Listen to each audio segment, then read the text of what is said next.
أعوذ بالله من الشيطان الرجيم. بسم الله الرحمن الرحيم. ألف لام ميم. ذلك الكتاب لا ريب فيه هدى للمتقين الذين يؤمنون بالغيب ويقيمون الصلاة ومما رزقناهم ينفقون والذين يؤمنون بما أنزل إليك وما أنزل من قبلك وبالآخرة هم يوقنون أولئك على هدى من ربهم وأولئك هم المفلحون. إن الذين كفروا سواء عليهم أأنذرتهم أم لم تنذرهم لا يؤمنون. ختم الله على قلوبهم وعلى سمعهم وعلى أبصارهم غشاوة ولهم عذاب عظيم. ومن الناس من يقول آمنا بالله وباليوم الآخر وما هم بمؤمنين يخادعون الله والذين آمنوا وما يخدعون إلا أنفسهم وما يشعرون. في قلوبهم مرض فزادهم الله مرضا ولهم عذاب أليم بما كانوا يكذبون. وإذا قيل لهم لا تفسدوا في الأرض قالوا إنما نحن مصلحون ألا إنهم هم المفسدون ولكن لا يشعرون. وإذا قيل لهم آمنوا كما آمن الناس قالوا أنؤمن كما آمن السفهاء ألا إنهم هم السفهاء ولكن لا يعلمون. وإذا لقوا الذين آمنوا قالوا آمنا وإذا خلوا إلى شياطينهم قالوا إنا معكم إنما نحن مستهزئون. الله يستهزئ بهم ويمدهم في طغيانهم يعمهون. أولئك الذين اشتروا الضلالة بالهدى فما ربحت تجارتهم وما كانوا مهتدين.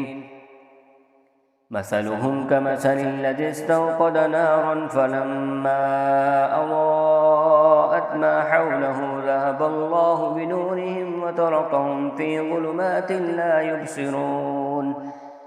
صم بكم عمي فهم لا يرجعون. أو كصيب من السماء فيه ظلمات ورعد وبرق يجعلون أصابعهم في آذانهم من الصواعق حذر الموت والله محيط بالكافرين. يكاد البرق يخطف أبصارهم كلما أضاء لهم مشوا فيه وإذا أظلم عليهم قاموا ولو شاء الله لذهب بسمعهم وأبصارهم إن الله على كل شيء قدير. يا أيها الناس اعبدوا ربكم الذي خلقكم والذين من قبلكم لعلكم تتقون الذي جعل لكم الأرض فراشا والسماء بناء وأنزل من السماء ماء فأخرج به من الثمرات رزقا لكم فلا تجعلوا لله أندادا وأنتم تعلمون. وإن كنتم في ريب مما نزلنا على عبدنا فأتوا بسورة من مثله وادعوا شهداءكم من دون الله إن كنتم كنتم صادقين فإن لم تفعلوا ولن تفعلوا فاتقوا النار التي وقودها الناس والحجارة أعدت للكافرين وبشر الذين آمنوا وعملوا الصالحات أن لهم جنات تجري من تحتها الأنهار كلما رزقوا منها من ثمرة رزقا قالوا هذا الذي رزقنا من قبل وأتوا به متشابها ولهم فيها أزواج مطهرة وهم فيها خالدون إن الله لا يستحيي أن يضرب مثلا ما بعوضة فما فوقها فأما الذين آمنوا فيعلمون أنه الحق من ربهم وأما الذين كفروا فيقولون ماذا أراد الله بهذا مثلا يضل به كثيرا ويهدي به كثيرا وما يضل به إلا الفاسقين الذين ينقضون عهد الله من بعد ميثاقه ويقطعون ما أمر الله به أن يوصل ويفسدون في الأرض أولئك هم الخاسرون كيف تكفرون بالله وكنتم أمواتا فأحياكم ثم يميتكم ثم يحييكم ثم إليه ترجعون هو الذي خلق لكم ما في الأرض جميعا ثم استوى إلى السماء فسواهن 7 سماوات وهو بكل شيء عليم وإذ قال ربك للملائكة إني جاعل في الأرض خليفة قالوا أتجعل فيها من يفسد فيها ويسفك الدماء ونحن نسبح بحمدك ونقدس لك قال إني أعلم ما لا تعلمون وعلم آدم الأسماء كلها ثم عرضهم على الملائكة فقال أنبئوني بأسماء هؤلاء إن كنتم صادقين قالوا سبحانك لا علم لنا إلا ما علمتنا إنك أنت العليم الحكيم قال يا آدم أنبئهم بأسمائهم فلما أنبأهم بأسمائهم قال ألم أقل لكم إني أعلم غيب السماوات والأرض وأعلم ما تبدون وما كنتم تكتمون وإذ قلنا للملائكة اسجدوا لآدم فسجدوا إلا إبليس أبى واستكبر وكان من الكافرين وقلنا يا آدم اسكن أنت وزوجك الجنة وكلا منها رغدا حيث شئتما ولا تقربا هذه الشجرة فتكونا من الظالمين فأزلهما الشيطان عنها فأخرجهما مما كانا فيه وقلنا اهبطوا بعضكم لبعض عدو ولكم في الأرض مستقر ومتاع إلى حين فتلقى آدم من ربه كلمات فتاب عليه إنه هو التواب الرحيم قل اهبطوا منها جميعا فإما يأتينكم مني هدى فمن تبع هداي فلا خوف عليهم ولا هم يحزنون والذين كفروا وكذبوا بآياتنا أولئك أصحاب النار هم فيها خالدون يا بني إسرائيل اذكروا نعمتي التي أنعمت عليكم وأوفوا بعهدي أوف بعهدكم وإياي فارهبون وآمنوا بما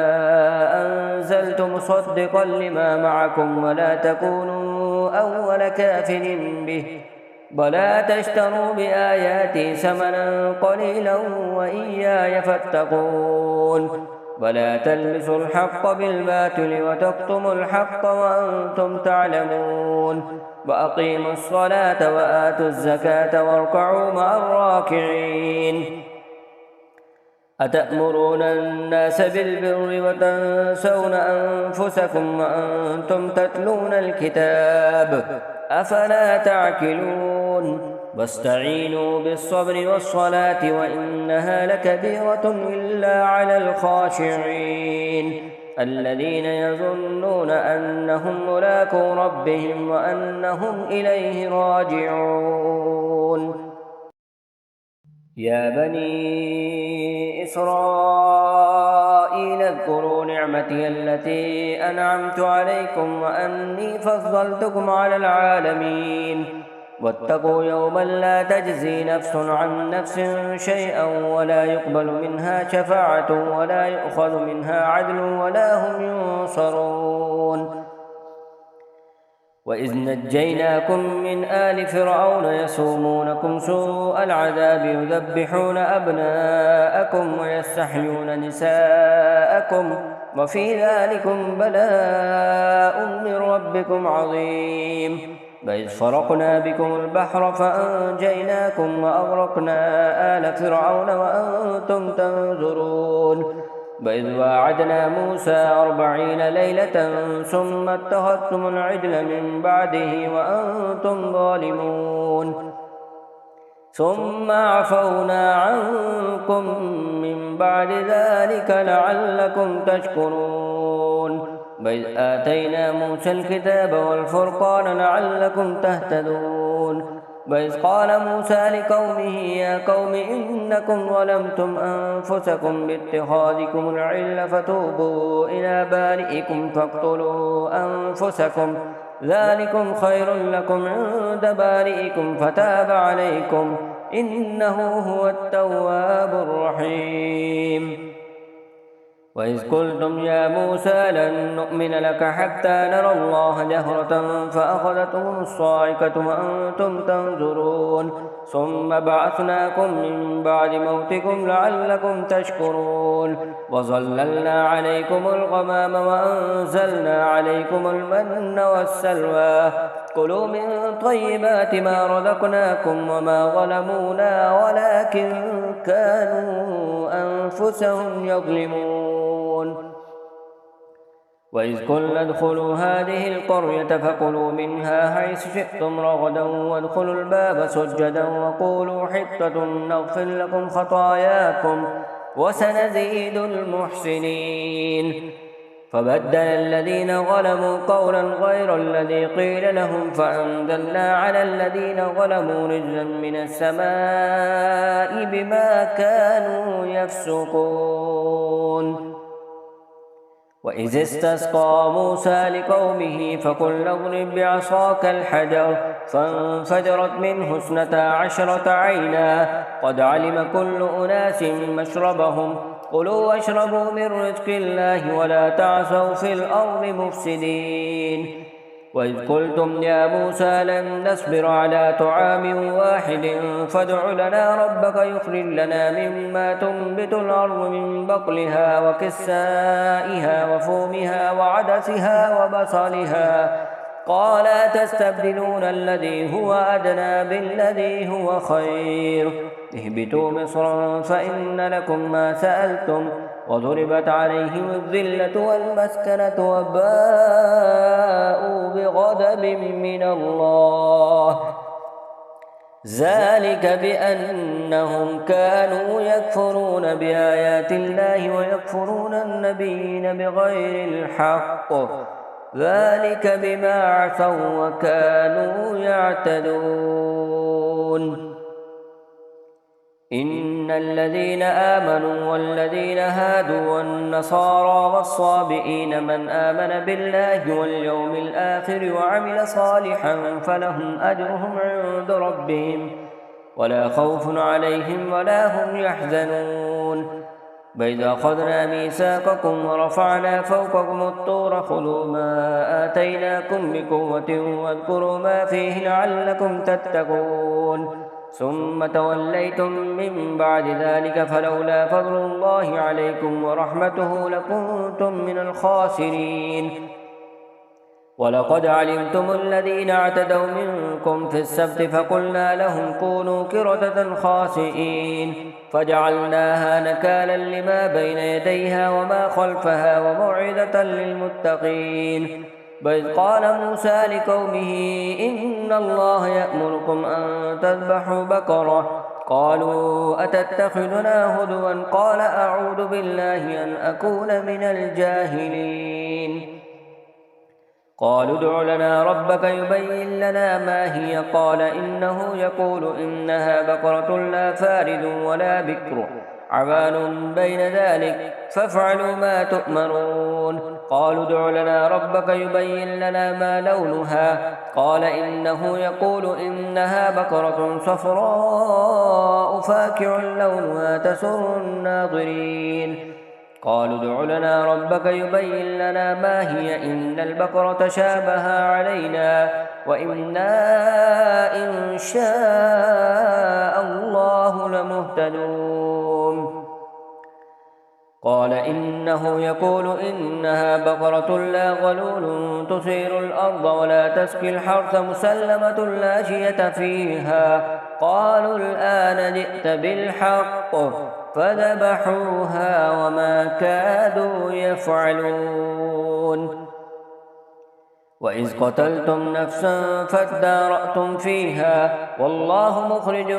ما كنتم تكتمون فقلنا اضربوه ببعضها كذلك يحيي الله الموتى ويريكم آياته لعلكم تعقلون ثم قست قلوبكم من بعد ذلك فهي كالحجارة أو أشد قسوة وإن من الحجارة لما يتفجر منه الأنهار وإن منها لما يشقق فيخرج منه الماء وإن منها لما يحبط من خشية الله وما الله بغافل عما تعملون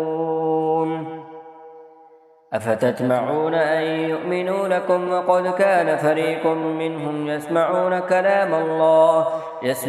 كلام الله ثم يحرفونه من بعد ما عقلوه وهم يعلمون وإذا لقوا الذين آمنوا قالوا آمنا وإذا خلا بعضهم إلى بعض قالوا أتحدثونهم بما فتح الله عليكم ليحاجوكم به عند ربكم أفلا تعقلون أولا يعلمون أن الله يعلم ما يسرون وما يعلنون ومنهم أميون لا يعلمون الكتاب إلا أماني وإن هم إلا يظنون فويل للذين يكتبون الكتاب بأيديهم ثم يقولون هذا من عند الله ليشتروا به ثمنا قليلا فويل لهم مما كتبت أيديهم وويل لهم مما يكسبون وقالوا لن تمسنا النار إلا أياما معدودة قل أتخذتم عند الله عهدا فلن يخلف الله عهده أم تقولون على الله ما لا تعلمون بلى من كسب سيئة وأحاطت به خطيئته فأولئك أصحاب النار هم فيها خالدون والذين آمنوا وعملوا الصالحات أولئك أصحاب الجنة هم فيها خالدون وإذا أخذنا ميثاق بني إسرائيل لا تعبدون إلا الله وبالوالدين إحسانا وذي القربى واليتامى والمساكين وقولوا للناس حسنا وأقيموا الصلاة وآتوا الزكاة ثم توليتم إلا قليلا منكم وأنتم معرضون وإذا أخذنا ميثاقكم لا تسفكون دماءكم ولا تخرجون أنفسكم من دياركم ثم أقررتم وأنتم تشهدون ثم أنتم هؤلاء تقتلون أنفسكم وتخرجون فريقا منكم من ديارهم تظاهرون عليهم بالإثم والعدوان وإن يأتوكم أسارى تفادوهم وهو محرم عليكم إخراجهم أفتؤمنون ببعض الكتاب وتكفرون ببعض فما جزاء من يفعل ذلك منكم إلا خزي في الحياة الدنيا ويوم القيامة يردون إلى أشد العذاب وما الله بغافل عما تعملون أولئك الذين اشتروا الحياة الدنيا بالآخرة فلا يخفف عنهم العذاب ولا هم ينصرون ولقد آتينا موسى الكتاب وقفينا من بعده بالرسل وآتينا عيسى ابن مريم البينات وأيدناه بروح القدس أفكلما جاءكم رسول بما لا تهوى أنفسكم استكبرتم ففريقا كذبتم وفريقا تقتلون وقالوا قلوبنا غلف بل لعنهم الله بكفرهم فقليلا ما يؤمنون ولما جاءهم كتاب من عند الله مصدق لما معهم وكانوا من قبل يستفتحون على الذين كفروا فلما جاءهم ما عرفوا كفروا به فلعنة الله على الكافرين بئس ما اشتروا به أنفسهم أن يكفروا بما أنزل الله بغيا أن ينزل الله من فضله على من يشاء من عباده فباءوا بغضب على غضب وللكافرين عذاب مهين وإذا قيل لهم آمنوا بما أنزل الله قالوا نؤمن بما أنزل علينا ويكفرون بما وراءه وهو الحق مصدقا لما معهم قل فلم تقتلون أنبياء الله من قبل إن كنتم مؤمنين ولقد جاءكم موسى بالبينات ثم اتخذتم العجل من بعده وأنتم ظالمون وإذ أخذنا ميثاقكم ورفعنا فوقكم الطور خذوا ما آتيناكم بقوة واسمعوا قالوا سمعنا وعصينا وأشربوا في قلوبهم العجل بكفرهم قل بئس ما يأمركم به إيمانكم إن كنتم مؤمنين قل إن كانت لكم الدار الآخرة عند الله خالصة من دون الناس فتمنوا الموت إن كنتم صادقين ولن يتمنوه أبدا بما قدمت أيديهم والله عليم بالظالمين ولتجدنهم أحرص الناس على حياة ومن الذين أشركوا يود أحدهم لو يعمر 1000 سنة وما هو بمزحزحه من العذاب أن يعمر والله بصير بما يعملون قل من كان عدوا لجبريل فإنه نزله على قلبك بإذن الله مصدقا لما بين يديه هدى وبشرى للمؤمنين من كان عدوا لله وملائكته ورسله وجبريل وميكال فإن الله عدو للكافرين ولقد أنزلنا إليك آيات بينات وما يكفر بها إلا الفاسقون أوكلما عاهدوا عهدا نبذه فريق منهم بل أكثرهم لا يؤمنون ولما جاءهم رسول من عند الله مصدق لما معهم نبذ فريق من الذين أوتوا كتاب الله وراء ظهورهم كأنهم لا يعلمون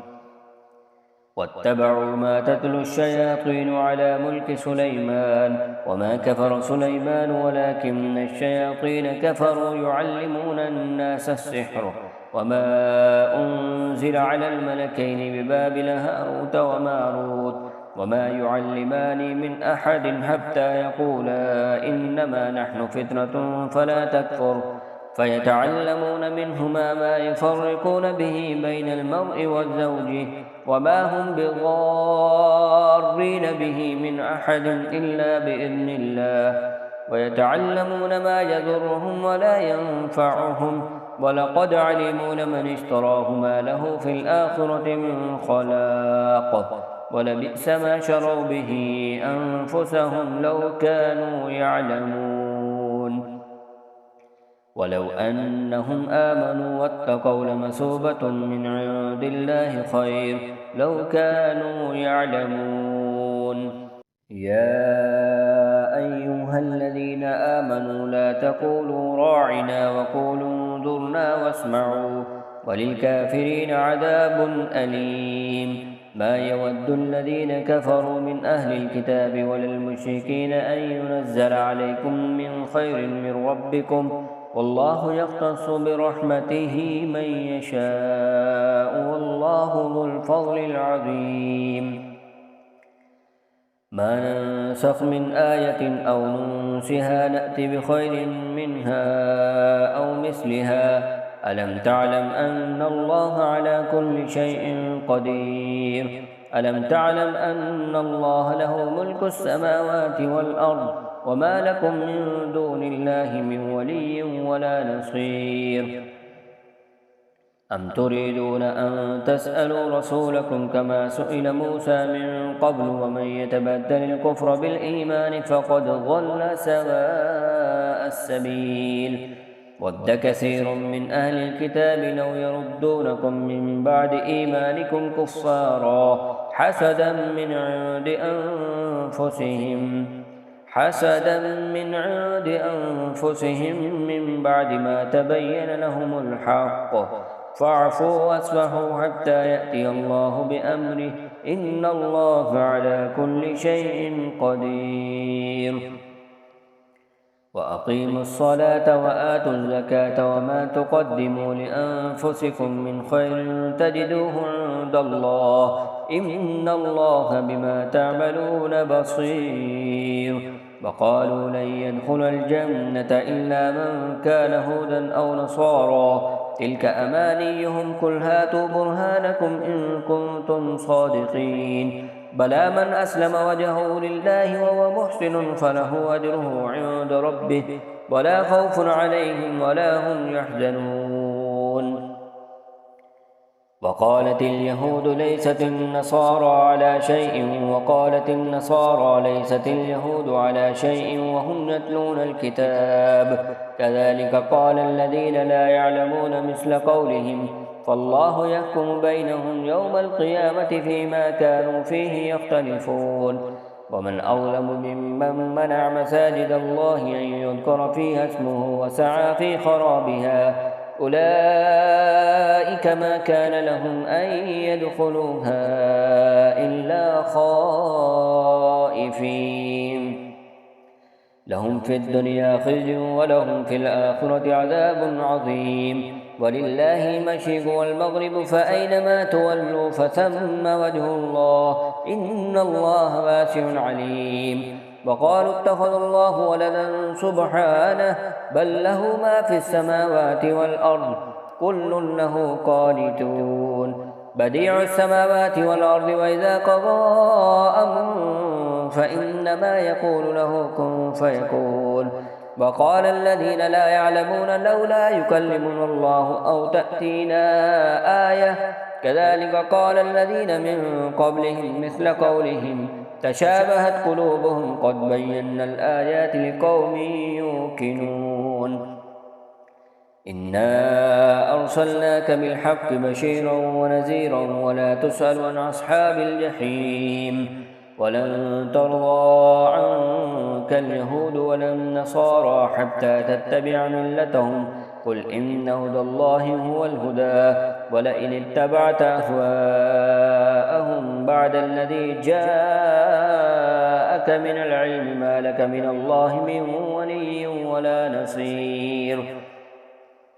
الذين آتيناهم الكتاب يتلونه حق تلاوته أولئك يؤمنون به ومن يكفر به فأولئك هم الخاسرون يا بني إسرائيل اذكروا نعمتي التي أنعمت عليكم وأني فضلتكم على العالمين واتقوا يوما لا تجزي نفس عن نفس شيئا ولا يقبل منها عدل ولا تنفعها شفاعة ولا هم ينصرون وإذ ابتلى إبراهيم ربه بكلمات فأتمهن قال إني جاعلك للناس إماما قال ومن ذريتي قال لا ينال عهد الظالمين وإذ جعلنا البيت مثابة للناس وأمنا واتخذوا من مقام إبراهيم مصلى وأعهدنا إلى إبراهيم وإسماعيل أن طهرا بيتي للطائفين والعاكفين والركع السجود وإذ قال إبراهيم رب اجعل هذا بلدا آمنا وارزق أهله من الثمرات من آمن منهم بالله واليوم الآخر قال ومن كفر فأمتعه قليلا ثم أضطره إلى عذاب النار وبئس المصير وإذ يرفع إبراهيم القواعد من البيت وإسماعيل ربنا تقبل منا إنك أنت السميع العليم ربنا واجعلنا مسلمين لك ومن ذريتنا أمة مسلمة لك وأرنا مناسكنا وتب علينا إنك أنت التواب الرحيم ربنا وابعث فيهم رسولا منهم يتلو عليهم آياتك ويعلمهم الكتاب والحكمة ويزكيهم إنك أنت العزيز الحكيم ومن يرغب عن ملة إبراهيم إلا من سفه نفسه ولقد اصطفيناه في الدنيا وإنه في الآخرة لمن الصالحين إذ قال له ربه أسلم قال أسلمت لرب العالمين فوصى بها إبراهيم بنيه ويعقوب يا بني إن الله اصطفى لكم الدين فلا تموتن إلا وأنتم مسلمون أم كنتم شهداء إذ حضر يعقوب الموت إذ قال لبنيه ما تعبدون من بعدي قالوا نعبد إلهك وإله آبائك إبراهيم وإسماعيل وإسحاق إلها واحدا ونحن له مسلمون تلك أمة قد خلت لها ما كسبت ولكم ما كسبتم ولا تسألون عما كانوا يعملون وقالوا كونوا هودا أو نصارى تهتدوا قل بل ملة إبراهيم حنيفا وما كان من المشركين قولوا آمنا بالله وما أنزل إلينا وما أنزل إلى إبراهيم وإسماعيل وإسحاق ويعقوب والأسباط وما أوتي موسى وعيسى وما أوتي النبيون من ربهم لا نفرق بين أحد منهم ونحن له مسلمون فإن آمنوا بمثل ما آمنتم به فقد اهتدوا وإن تولوا فإنما هم في شقاق فسيكفيكهم الله وهو السميع العليم صبغة الله ومن أحسن من الله صبغة ونحن له عابدون قل أتحاجوننا في الله وهو ربنا وربكم ولنا أعمالنا ولكم أعمالكم ونحن له مخلصون أم تقولون إن إبراهيم وإسماعيل وإسحاق ويعقوب والأسباط كانوا هودا أو نصارى قل أأنتم أعلم أم الله ومن أظلم ممن كتم شهادة عنده من الله وما الله بغافل عما تعملون تلك أمة قد خلت لها ما كسبت ولكم ما كسبتم ولا تسألون عما كانوا يعملون سيقول السفهاء من الناس ما ولاهم عن قبلتهم التي كانوا عليها قل لله المشرق والمغرب يهدي من يشاء إلى صراط مستقيم وكذلك جعلناكم أمة وسطا لتكونوا شهداء على الناس ويكون الرسول عليكم شهيدا وما جعلنا القبلة التي كنت عليها إلا لنعلم من يتبع الرسول ممن ينقلب على عقبيه وإن كانت لكبيرة إلا على الذين هدى الله وما كان الله ليضيع إيمانكم إن الله بالناس لرءوف رحيم قد نرى تقلب وجهك في السماء فلنولينك قبلة ترضاها فول وجهك شطر المسجد الحرام وحيث ما كنتم فولوا وجوهكم شطره وإن الذين أوتوا الكتاب ليعلمون أنه الحق من ربهم وما الله بغافل عما يعملون ولئن أتيت الذين أوتوا الكتاب بكل آية ما تبعوا قبلتك وما أنت بتابع قبلتهم وما بعضهم بتابع قبلة بعض ولئن اتبعت أهواءهم من بعد ما جاءك من العلم إنك إذا لمن الظالمين الذين آتيناهم الكتاب يعرفونه كما يعرفون أبناءهم وإن فريقا منهم ليكتمون الحق وهم يعلمون الحق من ربك فلا تكونن من الممترين ولكل وجهة هو موليها فاستبقوا الخيرات أينما تكونوا يأت بكم الله جميعا إن الله على كل شيء قدير ومن حيث خرجت فول وجهك شطر المسجد الحرام وإنه للحق من ربك وما الله بغافل عما تعملون ومن حيث خرجت فول وجهك شطر المسجد الحرام وحيث ما كنتم فولوا وجوهكم شطره لئلا يكون للناس عليكم حجة إلا الذين ظلموا منهم فلا تخشوهم واخشوني وليتم نعمتي عليكم ولعلكم تهتدون كما أرسلنا فيكم رسولا منكم يتلو عليكم آياتنا ويزكيكم ويعلمكم الكتاب والحكمة ويعلمكم ما لم تكونوا تعلمون فاذكروني أذكركم واشكروني ولا تكفرون يا أيها الذين آمنوا استعينوا بالصبر والصلاة إن الله مع الصابرين ولا تقولوا لمن يقتل في سبيل الله أموات بل أحياء ولكن لا تشعرون ولنبلونكم بشيء من الخوف والجوع ونقص من الأموال والأنفس والثمرات وبشر الصابرين الذين إذا أصابتهم مصيبة قالوا إنا لله وإنا إليه راجعون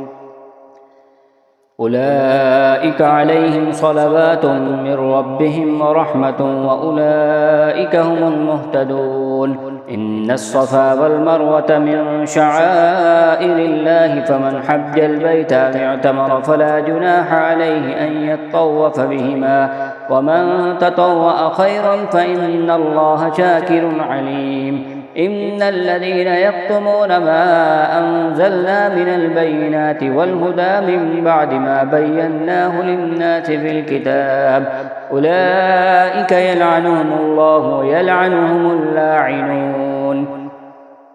إلا الذين تابوا وأصلحوا وبينوا فأولئك أتوب عليهم وأنا التواب الرحيم إن الذين كفروا وماتوا وهم كفار أولئك عليهم لعنة الله والملائكة والناس أجمعين خالدين فيها لا يخفف عنهم العذاب ولا هم ينظرون وإلهكم إله واحد لا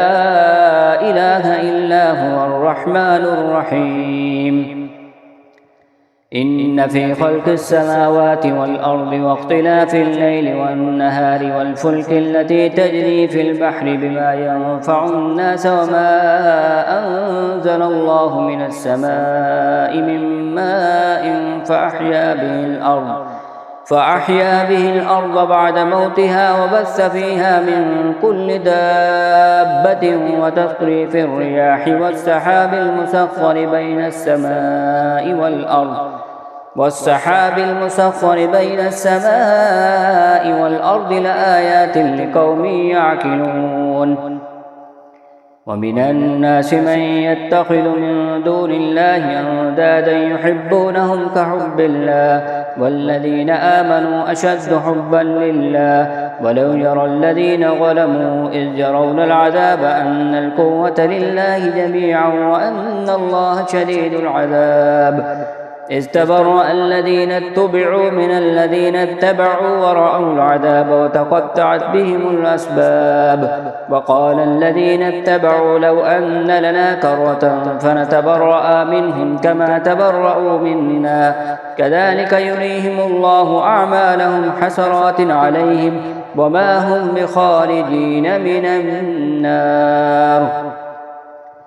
يا أيها الناس كلوا مما في الأرض حلالا طيبا ولا تتبعوا خطوات الشيطان إنه لكم عدو مبين إنما يأمركم بالسوء والفحشاء وأن تقولوا على الله ما لا تعلمون وإذا قيل لهم اتبعوا ما أنزل الله قالوا بل نتبع ما ألفينا عليه آباءنا أولو كان آباؤهم لا يعقلون شيئا ولا يهتدون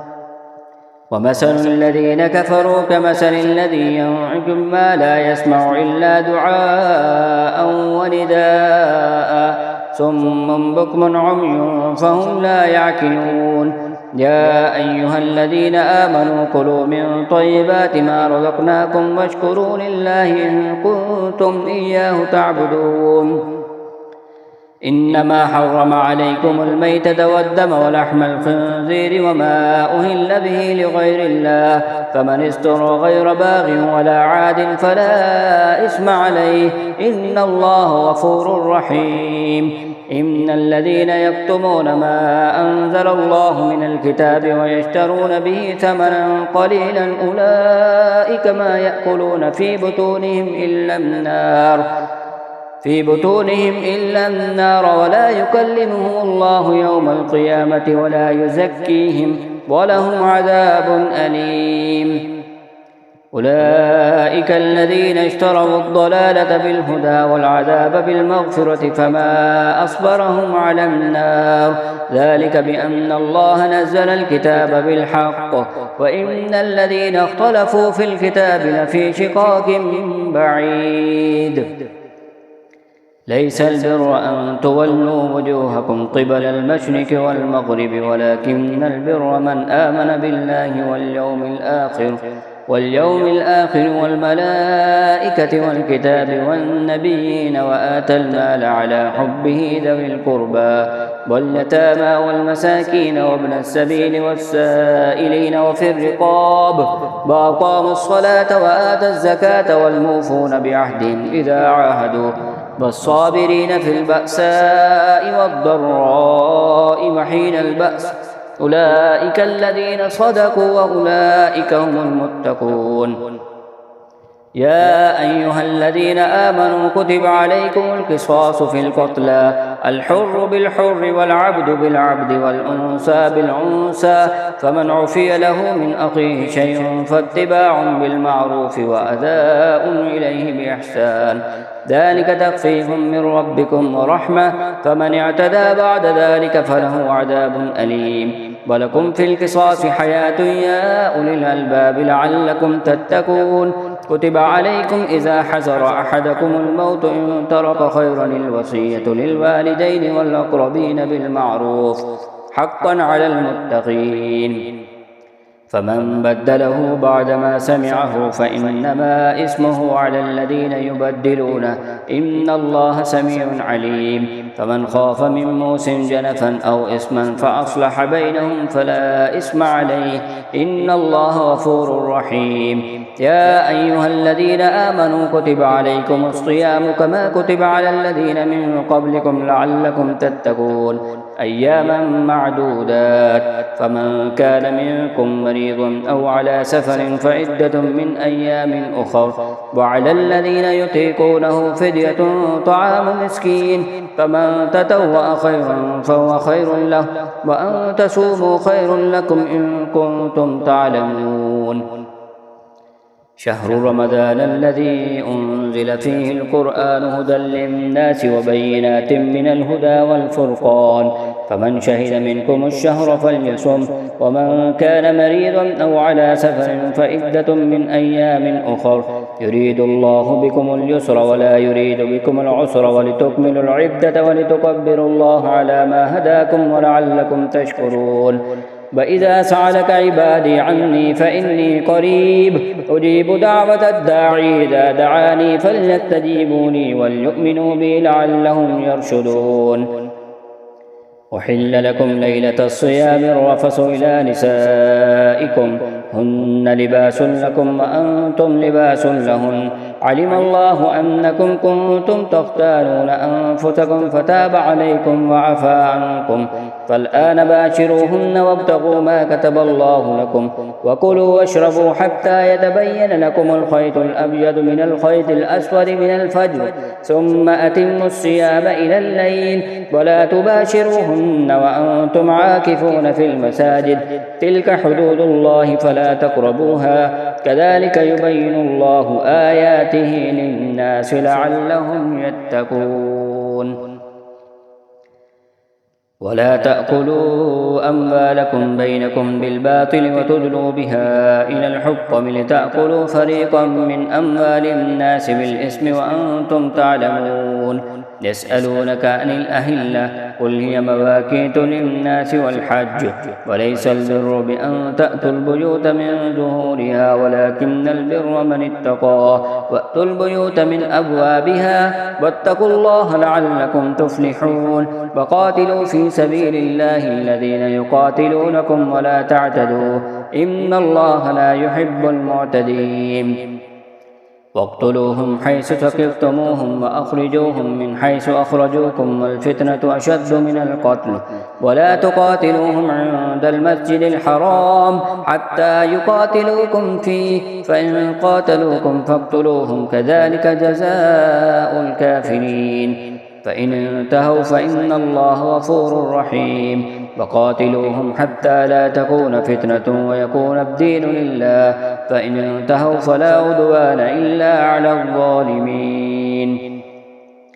الشهر الحرام بالشهر الحرام والحرمات قصاص فمن اعتدى عليكم فاعتدوا عليه بمثل ما اعتدى عليكم واتقوا الله واعلموا أن الله مع المتقين وأنفقوا في سبيل الله ولا تلقوا بأيديكم إلى التهلكة وأحسنوا إن الله يحب المحسنين وأتموا الحج والعمرة لله فإن أحصرتم فما استيسر من الهدي ولا تحلقوا رؤوسكم حتى يبلغ الهدي محله فمن كان منكم مريضا أو به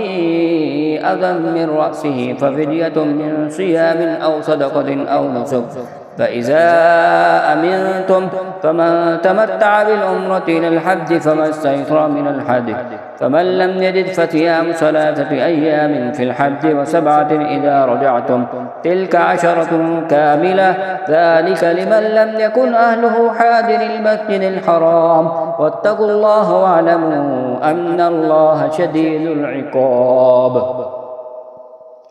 الحج أشهر معلومات، فمن فرض فيهن الحج فلا رفث ولا فسوق ولا جدال في الحج، وما تفعلوا من خير يعلمه الله، وتزودوا فإن خير الزاد التقوى، واتقون يا أولي الألباب. ليس عليكم جناح أن تبتغوا فضلا من ربكم، فإذا أفضتم من عرفات فاذكروا الله عند المشعر الحرام، واذكروه كما هداكم وإن كنتم من قبله لمن الضالين. ثم أفيضوا من حيث أفاض الناس واستغفروا الله إن الله غفور رحيم. فإذا قضيتم مناسككم فاذكروا الله كذكركم آباءكم أو أشد ذكرا. فمن الناس من يقول ربنا آتنا في الدنيا وما له في الآخرة من خلاق، ومنهم من يقول ربنا آتنا في الدنيا حسنة وفي الآخرة حسنة وقنا عذاب النار. أولئك لهم نصيب مما كسبوا والله سريع الحساب. واذكروا الله في أيام معدودات، فمن تعجل في يومين فلا إثم عليه، ومن تأخر فلا إثم عليه لمن اتقى. واتقوا الله واعلموا أنكم إليه تحشرون. ومن الناس من يعجبك قوله في الحياة الدنيا ويشهد الله على ما في قلبه وهو ألد الخصام، وإذا تولى سعى في الأرض ليفسد فيها ويهلك الحرث والنسل والله لا يحب الفساد. وإذا قيل له اتق الله أخذته العزة بالإثم فحسبه جهنم ولبئس المهاد. ومن الناس من يشري نفسه ابتغاء مرضات الله والله رؤوف بالعباد. يا أيها الذين آمنوا ادخلوا في السلم كافة ولا تتبعوا خطوات الشيطان إنه لكم عدو مبين. فإن زللتم من بعد ما جاءتكم البينات فاعلموا أن الله عزيز حكيم. هل ينظرون إلا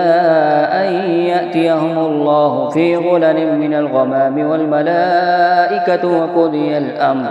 وإلى الله ترجع الأمور. سل بني إسرائيل كم آتيناهم من آية بينة ومن يبدل نعمة الله من بعد ما جاءته فإن الله شديد العقاب. زين للذين كفروا الحياة الدنيا ويسخرون من الذين آمنوا والذين اتقوا فوقهم يوم القيامة والله يرزق من يشاء بغير حساب.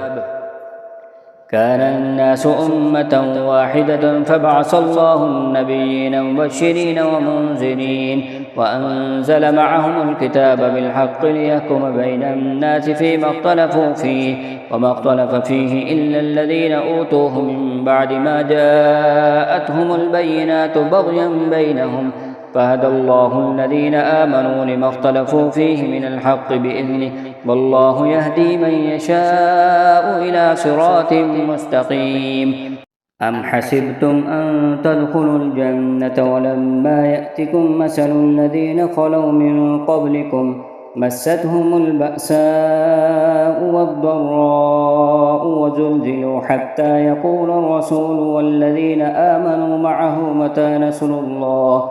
ألا إن نصر الله قريب. يسألونك ماذا ينفقون قل ما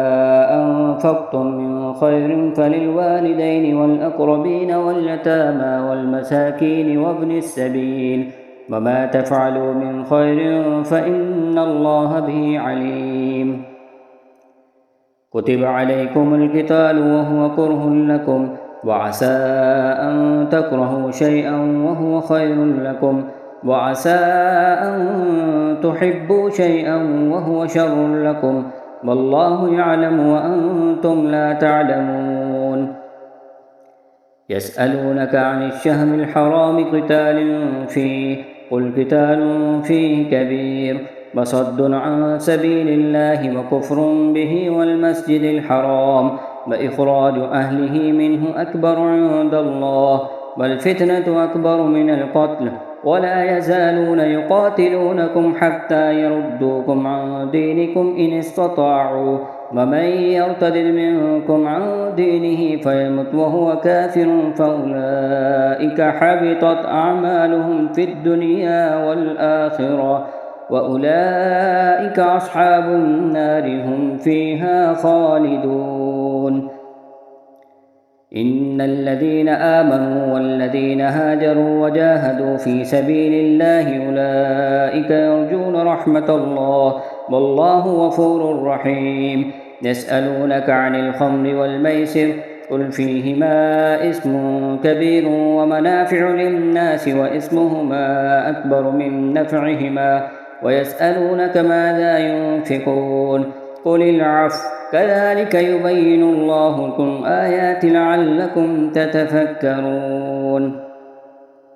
في الدنيا والآخرة. ويسألونك عن اليتامى قل إصلاح لهم خير وإن تخالطوهم فإخوانكم والله يعلم المفسد من المصلح ولو شاء الله لأعنتكم إن الله عزيز حكيم. ولا تنكحوا المشركات حتى يؤمن ولأمة مؤمنة خير من مشركة ولو أعجبتكم ولا تنكحوا المشركين حتى يؤمنوا ولعبد مؤمن خير من مشرك ولو أعجبكم أولئك يدعون إلى النار والله يدعو إلى الجنة والمغفرة بإذنه ويبين آياته للناس لعلهم يتذكرون. ويسألونك عن المحيض قل هو أذى فاعتزلوا النساء في المحيض ولا تقربوهن حتى يطهرن فإذا تطهرن فأتوهن من حيث أمركم الله إن الله يحب التوابين ويحب المتطهرين. نساؤكم حرث لكم فأتوا حرثكم أنى شئتم وقدموا لأنفسكم واتقوا الله واعلموا أنكم ملاقوه وبشر المؤمنين. ولا تجعلوا الله عرضة لأيمانكم أن تبروا وتتقوا وتصلحوا بين الناس والله سميع عليم. لا يؤاخذكم الله باللغو في أيمانكم ولكن يؤاخذكم بما كسبت قلوبكم والله غفور حليم. للذين يؤلون من نسائهم تربص 4 أشهر فإن فاءوا فإن الله غفور رحيم وإن عدموا الطلاق فإن الله سميع عليم. والمطلقات يتربصن بأنفسهن 3 قروء ولا يحل لهن أن يكتمن ما خلق الله في أرحامهن إن كن يؤمن بالله واليوم الآخر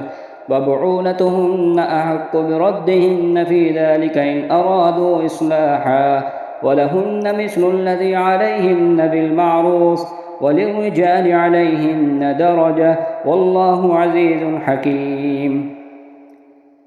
الطلاق 2 مرتان فإمساك بمعروف أو تسريح بإحسان ولا يحل لكم أن تأخذوا مما آتيتموهن شيئا إلا أن يخافا ألا يقيما حدود الله فإن خفتم ألا يقيما حدود الله فلا جناح عليهما فيما افتدت به تلك حدود الله فلا تعتدوها ومن يتعد حدود الله فأولئك هم الظالمون.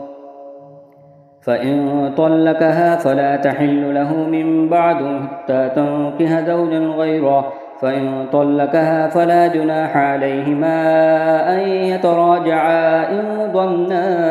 أن يقيما حدود الله وتلك حدود الله يبينها لقوم يعلمون. وإذا طلقتم النساء فبلغن أجلهن فأمسكوهن بمعروف أو سرحوهن بمعروف ولا تمسكوهن ضرارا لتعتدوا ومن يفعل ذلك فقد ظلم نفسه ولا تتخذوا آيات الله هزوا واذكروا نعمة الله عليكم وما أنزل عليكم من الكتاب والحكمة يعظكم به واتقوا الله واعلموا أن الله بكل شيء عليم.